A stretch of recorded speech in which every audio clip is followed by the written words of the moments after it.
오늘은 성경 속 사람 이야기 23번째 사람 에스더에 대해서 여러분들과 함께 묵상하기를 원합니다. 성경 에스더서는 조금 특이한 성경입니다. 첫 번째로 주인공이 여인입니다. 여자라고 주인공 되지 말란 법 있느냐?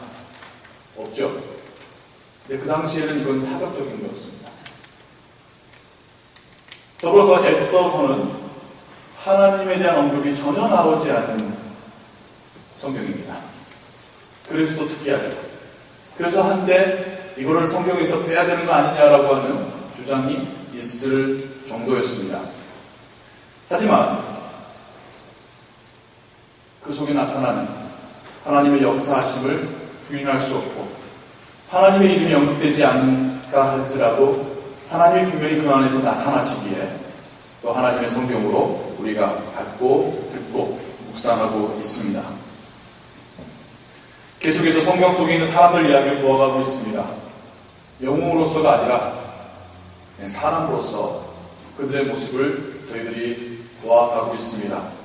그들을 그냥 평범한 우리와 비슷한 사람으로 볼 때야 하나님께서 그들에게 어떻게 말씀하시고 일하셨는지가 보이고 그리고 그럴 때야 비로소 우리에게 어떻게 하나님께서 말씀하시는지 우리와 어떻게 역사하시는지를 볼 수 있게 될 것입니다. 오늘 우리가 함께 읽은 성경 그 부분은 에스더서의 이 중첩과 같은 힌지와 같은 부분입니다. 그 전반부에서 계속 되어졌던 이야기가 이 에스더의 그 결단을 통해서 이제는 분위기나 상황이 전혀 다르게 발전되어 가죠. 그래서 그 반전의 그 고리 역할을 하는 부분이 바로 오늘 우리가 읽은 성경의 부분입니다. 그러다 보니 우리가 이 부분을 묵상할 때에 에스더가 얼마나 귀한 결단을 했느냐, 그녀의 믿음이 얼마나 대단하느냐 하는 쪽으로 우리가 많이들 생각하고 묵상하게 되죠. 물론 틀린 말은 아닙니다. 하지만 그러다 보면 하나님이 보이는 게 아니라 사람이 보이는 거죠. 위대한 사람, 특출난 사람이 보이는 거죠. 그러면 더 나와 거리감 있는 거 아니겠습니까? 에스더의 상황과 우리의 상황이 너무 다른 점이 많잖아요. 우리가 지금 포로로 끌려간 건 아니지 않습니까? 우리가 지금 어떤 누군가의 관계로 인하여서 오리아몬으로 인하여서 죽을 처지에 있는 게 아니지 않습니까? 우리가 지금 우리의 말 한마디로 우리 민족을 다 살리는지 죽일 것인지 결정되는 상황이 아니지 않습니까? 어찌 보면 에스더의 상황이 우리와 다르게 보일 수 있습니다. 그러나 그렇게 볼 것이 아니라 그 안에서 하나님께서 어떻게 역사하셨는지를 본다면, 하나님의 손길을 본다면, 그러면 그 안에서 우리의 모습이 보일 줄로 믿습니다. 우리의 삶 가운데서 하나님 우리와 어떻게 일하길 원하시는지를 성령 우리에게 깨닫게 하실 줄을 믿습니다. 이야기의 시작은 참 재밌게 시작합니다. 술 파티로 이야기가 시작돼요. 거나하게 취한 사람들로 가득한 모습이 에스더 1장에 나와 있는 상황입니다. 크세르스테스, 여러분이 알고 있는 바벨론의 왕. 성경에는 아수에로라고 번역된 이 왕이 즉위한 이후에, 왕의 자리를 오른 이후에 큰 잔치를 베풉니다. 7일 동안 왕궁은 화려할 뿐만 아니라 심지어 그 술잔마저도 금잔으로 음식과 술이 한이 없을 정도로 큰 잔치를 벌입니다. 왕과 모든 그 신하들이 술에 취해 있는 상황으로 이야기가 시작이 됩니다. 왕만이 취한 게 아니라 왕비도 취해 있습니다. 왕비도 그 당시에 왕비도 자기들의 시녀들을 데리고 모여가지고 같이 또 술파티를 벌이고 있습니다. 잔치라고 하면 한국 사람이 갖고 있는 이 잔치의 개념 때문에 본래의 어감이 안 사는 것 같아서 제가 술판이라는 말로 바꿔서 말하고 있습니다. 술판을 벌였습니다. 다 취해 있는 그 상황 속에서 이야기가 시작됐는데 갑자기 불현듯 왕이 자기 왕비를 보여주고 싶다는 거예요. 그거에 대해서 뭐 여러 가지 이야기들이 있습니다.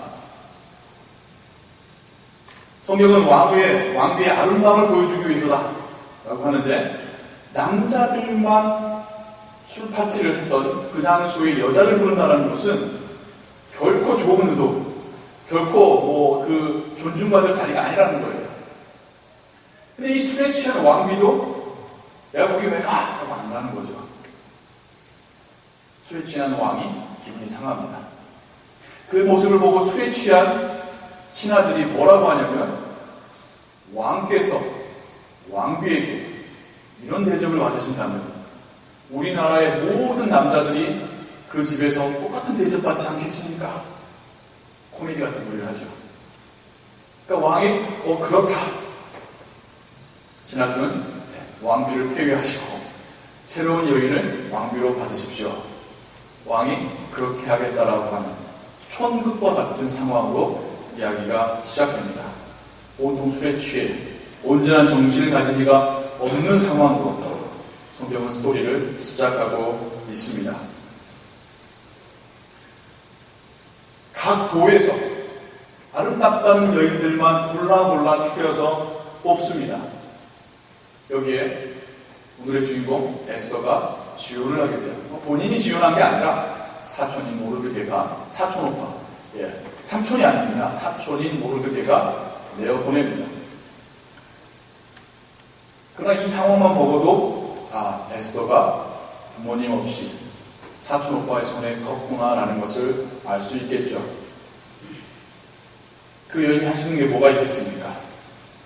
가라면 가는 것이고, 자기가 원하지 않았더라도 지원하게 됐고, 뽑혀 이제는 거의 최종 후보에까지 올라가게 됩니다.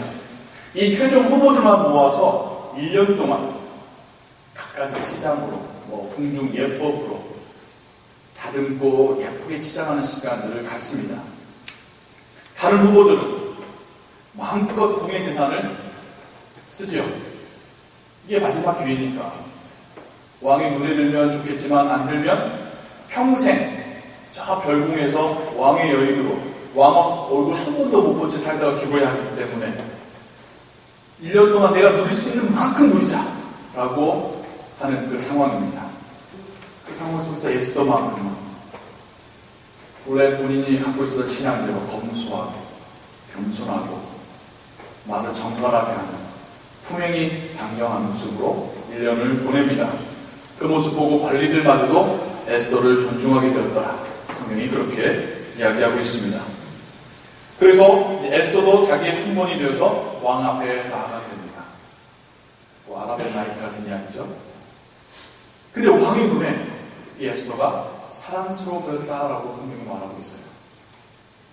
우리 이 세상 말로 말하자면 눈에 콩깍지가 찌게 됩니다. 에스더가 갑자기 너무 이뻐 보이는 거예요. 그렇게 해서 에스더가 왕비로 채택이 되게 됩니다. 성경은 여기까지 이야기한 다음에 이제 에스더가 아니라 모르드게의 이야기를 좀 더 하기 시작해요. 모르드게가 문지기였다고 합니다. 문지기가 낮은 계급은 아니에요. 문을 출입하려면 굉장히 그것을 지키는 시크릿 가드이기 때문에 낮지 않은 직인데, 그가 근무를 설 때에 어떤 두 사람이 왕이 근무를 지나갈 때 살해할 계획을 듣고 이제 에스더를 통해서 왕에게 보고합니다. 자기 이름으로가 아니라 에스더의 이름으로 공을 세우게끔. 근데 에스더마저도 자기 이름으로가 아니라 모르드게의 이름으로 알려서 왕의 암살 계획을 사전에 이제 예비합니다. 맡게 되죠. 그런데 모르드게가 그런 귀한 일을 하고도, 칭찬받을 만한 일을 하고도 아무런 보상을 받지 못한 채 이야기는 다시 또 그 다음으로 넘어갑니다. 그 다음에 나타난 인물이 하만이라는 사람이에요.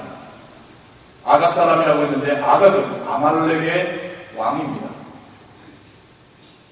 아말렉은 이스라엘 민족이 애굽을 나와서 가나안 땅을 가는 그 기간 동안에 무방비로에 이스라엘 사람들을 공격했던 유일한 민족이죠. 하나님께서 그들을 내가 끝까지 심판하겠노라 말씀하셨던 그 민족이죠. 그래서 좀 더 시간이 지난 다음에 사울왕을 통해서 그 아말렉을 이제 멸하라 명령하셨을 때에 사울이 다 죽이지는 않습니다. 특별히 아가 왕을 살려나가요. 그 후손이 이제 이스라엘 민족 전체의 생명을 위협하는 존재가 되게 됩니다. 무슨 말이고 하니 하만이 여차저차해서 왕의 신뢰를 받는 높은 관직을 앉게 됩니다. 굉장히 교만해졌겠죠. 다른 사람들이 다 자기 앞에서는 두려워하고 고개를 숙이는데 문지기였던 모르드게만큼은 그 문을 지나가는 하만에게 고개를 숙이지 않았던 겁니다. 불편하다 못해 짜증이 났죠. 저걸 어떻게 할까? 죽여야지. 근데 악한 사람의 마음에는 그 계획이 점점 더 악해지기 마련인 것 같아요. 모르드게만 죽이는 게 아니라 모르드게의 민족을 다 죽일 계획을 세웁니다. 그렇게 이스라엘 민족 전체가, 바벨론으로 끌려갔던 이스라엘 민족 전체가 한날에 다 죽임이 당할 처지에 처해 있다라고 하는 이야기로 성경이 이야기를 풀어가고 있습니다. 이제 모르드게와 그의 모든 아는 사람들이 이 일을 놓고 하나님께 금식하며 옷을 찢으며 죄를 무릅쓰며 기도합니다. 그 소식을 에스더가 전해 듣죠. 도대체 무슨 영문인지 모른 채 사람들을 보내지만 모르드게가 위로받기를 거절합니다. 그리고 하는 말이 여차저차해서 우리가 다 죽게 생겼으니 당신께서는 왕 앞에 나아가서 우리 민족을 위해서 간청해 주십시오 라고 부탁합니다. 에스더도 입장이 지금 난처했어요. 대략 왕비가 된 지 5년이 지난 때였답니다. 하는 말이 내가 지금 왕의 부름을 받지 못한 지 한 달이 지났습니다. 그리고 왕은 그 수많은 여자들과 한 명 한 명 지금 만남을 가지고 있는 거죠. 왕비에 대해서는 더 이상 관심을 갖지 않은 상태가 되어버린 것이죠. 절대 군주의 시대에서 왕 앞에 허락받지 않고 나아가는 자는 시위대에 의해서, 군의대에 의해서 즉결 처형을 받습니다. 단 한 가지 겁니다. 왕이 자신의 지팡이를 내어 밀었을 때, 그럴 때 용서만 받고 왕과 대면해서 이야기를 나눌 수 있습니다. 그러니까 허락받지 않았는데, 부름받지 않았는데 왕 앞에 나아간다는 것은 죽으러 가는 길이었죠. 에스더가 이런 사정을 말하면서 제가 어떻게 갈 수 있습니까? 사조파 모르드게가 좀 더 강하게 이야기하죠. 당신 혼자 살 거라고 생각하십니까? 하나님께서 우리를 다 살리셔도 그럼 당신은 안 살릴 겁니다. 그러면서 하는 말이 당신이 왕비가 된 것은 이때를 위함이 아니겠습니까? 그 말에 에스더가 결단을 하게 되죠. 그리고는 자신뿐만 아니라 함께 모르드게와 모든 민족들이 3일간 금식하며 기도하며 함께 할 것을 부탁을 합니다. 3일간 금식을 하고 왕 앞에 나아가는 에스더. 그렇게 이뻐 보였을 것 같지는 않아요. 근데 하나님께서 다시 한번 역사하십니다. 왕의 눈에 에스더가 심히 아름다워 보이더라. 그러더니 갑자기 왕이 막 마음이 발동을 하더니 왕비, 당신이 원하는 거라면 나라의 절반이라도 주겠어 라고 하는 그런 호언장담을 하게 됩니다. 에스더는 거기서 곧바로 왕의 명령이 떨어져 있는 이것을 뒤집을 수 없다는 것을 알고 제가 베푸는 잔치에 왕께서 와주십시오. 왕이 친애하는 하만과 같이 오신다면 더 좋겠습니다. 그렇게 해서 왕과 하만은 왕비의 초대에 응하게 된 것을, 부름받게 된 것을 너무 기뻐합니다. 상황이 이제부터 바뀌어가기 시작해요. 여러분 다시 한번 이야기 처음을 떠올려 보세요. 왕이 왕비를 불렀습니다. 왕비가 가지 않겠다고 해서 폐위됐습니다. 지금 어떻게 바뀌어있죠? 왕비가 왕을 부르고 있습니다. 왕은 거기에 가고 싶어가지고 안달이 나 있어요. 이야기는 또 다른 반전을 우리에게 보여주는데요. 하만이 모르드게를 죽이고 싶어가지고 자기 집 들하에 나무 기둥들을 세워놨어요. 거기다 매달아 죽이겠다고. 근데 그 상황 속에 똑같은 시간 속에서 왕이 잠을 못 잡니다. 하나님께서 잠을 재우지 않는 거죠. 불현듯 야 역사책을 가져와봐. 지난 역사를 다시 한번 다 듣습니다. 근데 그 상황 속에서 모르드게가 반역의 계획을 알렸던 사실을 듣게 되는 거예요. 내가 그 사람에게 어떻게 보상해줬지? 기록된 게 없습니다. 그게 아침입니다.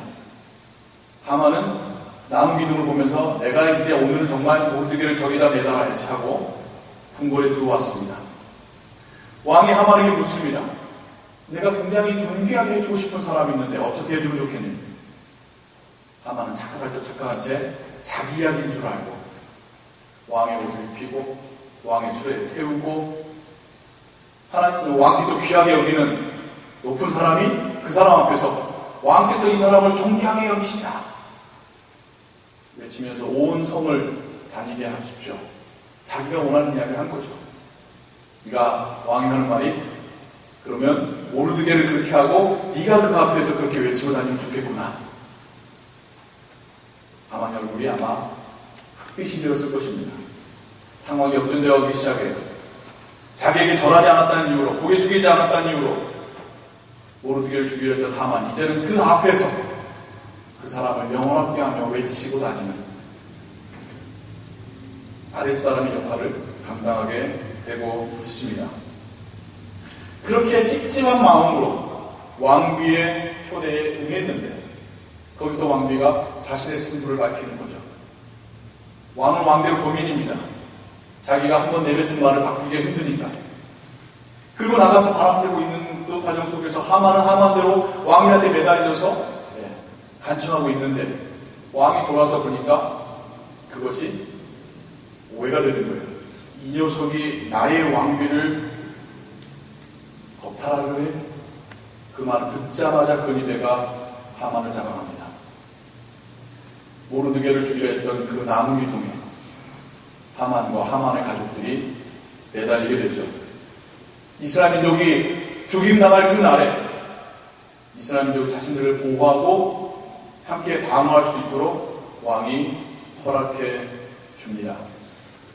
약소 민족이었고 포로 민족이었던 이스라엘이 바벨론 그 큰 제국 안에서 사람들의 두려움을 받고 하나님이 저들과 함께 하시는구나 인정받는 사건으로 기록이 되게 됩니다. 많은 여자들 속에서 한 여자에게 사랑하지 못했던 왕이 이제는 한 여인만을 사랑하게 됩니다. 이 이야기 속에는 많은 반전들이 그렇게 담겨져 있습니다. 포로로 잡혀왔던 여인이 왕비가 되는 것도, 충성을 다했지만 보상받지 못했던 신하가 보상을 받게 된 것도, 한 여자만을 사랑할 줄 모르던 왕이 이제는 한 왕비만을 사랑하게 된 것도, 한 민족 전체를 늙어가는 이유로 죽이려 했던 자가 죽임을 당하게 된 것도 하나님께서 상황을 바꾸셨기 때문에 가능했던 일입니다. 우리 인생 속에서도 이러한 반전과 역전들이 있어 왔습니다. 내가 다 그 이유를 알 수 없었지만 하나님께서 행하셨던 그 일들이 있었기에 오늘날 우리가 이곳에 이렇게 있을 수 있는 것입니다. 하나님을 믿게 된 사람치고 그런 하나님의 은혜를 깨닫지 못하거나 경험하지 못한 사람은 결코 없으실 것입니다. 하나님은 그렇게 보이지 않는 손으로 상황을 바꾸어 가시면서 뒤집으시면서 역사하시고 또한 우리를 인도하셨습니다. 오늘의 이야기에서도 보았듯이 하나님이 역사하시는 방법은 사람의 마음을 움직이시면서도 그렇게 강력하게 분명하게 역사하실 수 있는 것입니다. 사랑하는 성도 여러분, 하나님은 교만한 자를 낮추시기도 하시고 겸손한 자를 높이시기도 하십니다. 하나님은 구하실 수도 있으시고 또한 버리시기도 하십니다. 실패와 성공 모두가 하나님의 뜻 안에서 이루어지고 있습니다. 하나님 여전히 우리 삶 가운데서 놀라운 반전을, 역전을 일으키고 계십니다. 이것이 우리의 믿음이고 이것이 우리가 하나님을 또한 찬양할 또 다른 이유이기도 합니다. 여러 가지 삶의 근심과 또한 해결되지 않는 문제 속에서 우리가 묵묵히 신앙생활하며 나아갈 때 하나님의 이런 역사하심 우리는 바라고 믿고 나아가야 할 줄로 믿습니다. 사람의 힘과 지혜로는 할 수 없지만 하나님께서 하실 수 있습니다. 그런 하나님의 보이지 않는 손을 경험하셨다면 하나님께 감사하시고 찬양하시고 하나님 더 굳건하게 믿으시는 여러분 되시기를 주님의 이름으로 축원합니다. 기도하겠습니다. 하나님 아버지, 한 여인의 그 믿음의 결단, 그 뒤에 역사하시는 보이지 않는 하나님의 손길을 우리가 함께 묵상하였습니다. 에스더가 한 게 아닙니다. 모르드게가 한 게 아닙니다. 하나님께서 하셨습니다. 하나님께서 한 여인을, 한 민족을 구원하셨습니다. 하나님께서 그 이름에 영화롭게 하셨습니다. 우리의 삶 가운데서 또한 하나님께서 행하심을 믿고 고백합니다. 우리가 할 수 없는 일, 그러나 하나님께서 하실 수 있을 줄로 믿습니다. 하나님께서 우리에게 원하시는 것은 믿음을 가지고 살아가는 것입니다. 신앙으로 살아가는 것입니다. 그럴 때 하나님께서 우리를 인도하시며 상황을 바꾸어가시면서까지도 우리를 축복하실 줄로 믿습니다. 우리로 더욱 하나님을 믿고 의지하게 하시고 더욱 신실하고 순수한 마음으로 하나님을 따르는 자 되게 하여 주옵소서. 예수 그리스도의 이름으로 기도하옵나이다.